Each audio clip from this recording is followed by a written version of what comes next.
My name is Shauna Skelton, and my speech is on Florence Nightingale. How many of you ever heard of her? Okay.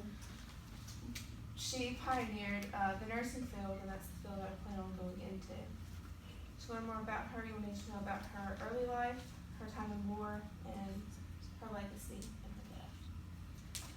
To begin with, she was born May 12, 1820 in Florence, Italy. She was the younger of two sisters. Her parents were William Edward and Frances Nightingale. She was provided with a good education in math along with the German, French, and Italian. At a young age, she was active in philanthropy, or a desire to promote the welfare of others expressed by generous donations of money to good causes, and also ministering to the poor and ill and the people in her village. She knew nursing was her passion and her divine purpose, but her parents were not pleased with that and forbade her from pursuing any training in the nursing field. During the Victorian era, women of Nightingale's status was expected to marry a man and to keep her class. And also women were not supposed to take jobs that was viewed as low-class labor. It took her 15 years to win the battle against her parents about marriage, but she finally did.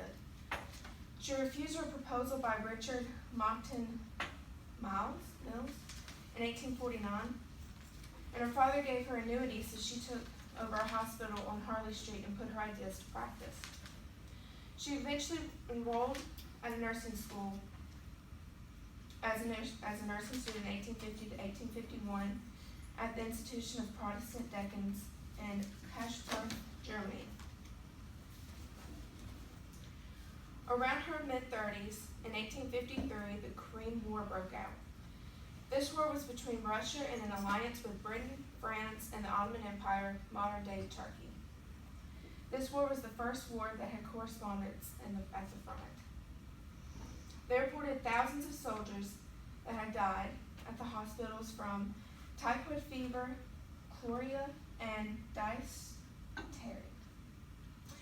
Because of the rapid spread of disease, it was mostly from the unsanitary conditions. And around this time, Nightingale was very known, and she was sent to the Korean Peninsula.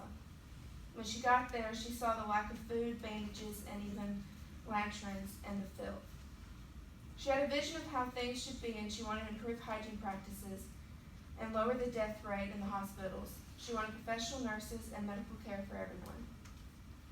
Her performance impressed her employer, Sidney Herbert, who was Secretary at War in Britain, and was asked by Herbert to manage 38 nurses to care for the wounded British soldiers in hospitals in Scutari. Finally, in August of 1910, Nightingale fell ill. She died unexpectedly around 2 p.m. on August 13th in her home in London. She was laid to rest in her family's plot at St. Margaret's Church in East Willow in Hampshire, England. Her legacy. She had a lot to do with what the nursing field has become so far, because she was the one that pioneered it. She has a museum about her also. To learn more about her early life, or to learn more about her in general, you need to know about her early life, her time in war, and her legacy. I like to end with a quote: "How very little can be done under the spirit of fear," Florence Nightingale. And this is some facts about her. She has her own museum. She has her own training school of nurses that was established in her honor. She is fluent in 4 languages: French, English, German, and Italian. And there are more than 300 Nightingale biographies and 16 volumes in her writings, about her writings. That's it. Oh, and this is my works cited.